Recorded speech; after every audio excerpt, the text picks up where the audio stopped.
শীতের আমেজের সঙ্গে চলছে পর্যটন মৌসুম। প্রতিদিনই সৈকত শহর কক্সবাজারে ভিড় করছেন হাজারো পর্যটক।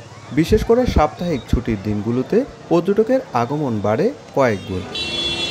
কিন্তু সূর্য ডুবতে গভীর অন্ধকারে তলিয়ে যায় নগরীর গুরুত্বপূর্ণ সড়কগুলো।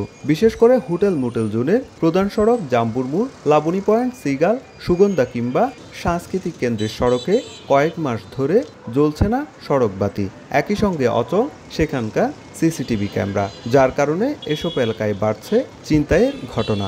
আতঙ্কিত পর্যটকরা। জাম্বুর মোড় এই জায়গায় ম্যাক্সিমাম সময় ছিনতাইকারী হয়। পর্যটকরা আসা যাওয়ার মধ্যে ভীত সন্ত্রস্ত থাকে, কখন কি জানে কার কি হয়ে যায়। পুলিশ বা আশেপাশে যদি কোনো আইন শৃঙ্খলা ব্যক্তিরা থাকতো তাহলে সেক্ষেত্রে যারা পর্যটকরা রয়েছেন তারা আরও বেশি নিরাপদ বোধ করতো। সবার সিকিউরিটির কথা ভেবে আমাদের প্রশাসনকে উচিত আর একটু সতর্ক হওয়া। এখানে সড়কবাতি ও সিসিটিভি ক্যামেরা অচল থাকায় উদ্বিগ্ন পর্যটন ব্যবসায়ীরাও। কমপ্লিটলি অন্ধকার থাকে, এই রাস্তার মধ্যে কোনো সিসি ক্যামেরার ব্যবস্থা নাই, ফলে মানুষ ছিনতাইয়ের শিকার হচ্ছে।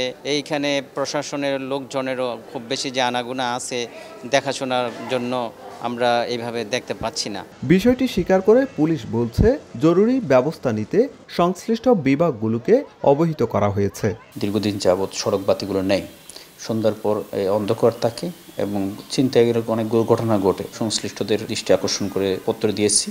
বিষয়টা বিবেচনায় রেখে যদি সিসি ক্যামেরা এবং সড়ক বাতিগুলো যদি সক্রিয় হয় তাহলে আইন শৃঙ্খলা পরিস্থিতি উন্নতি হবে। কক্সবাজারে 5 শতাধিক hotel motel resort guest house রয়েছে, আর শহরের গুরুত্বপূর্ণ 54টি পয়েন্টে 170টি সিসিটিভি ক্যামেরার মধ্যে বর্তমানে সচল আছে মাত্র 20টি। সুজাউদ্দিন রুবেল, সময় সংবাদ, কক্সবাজার।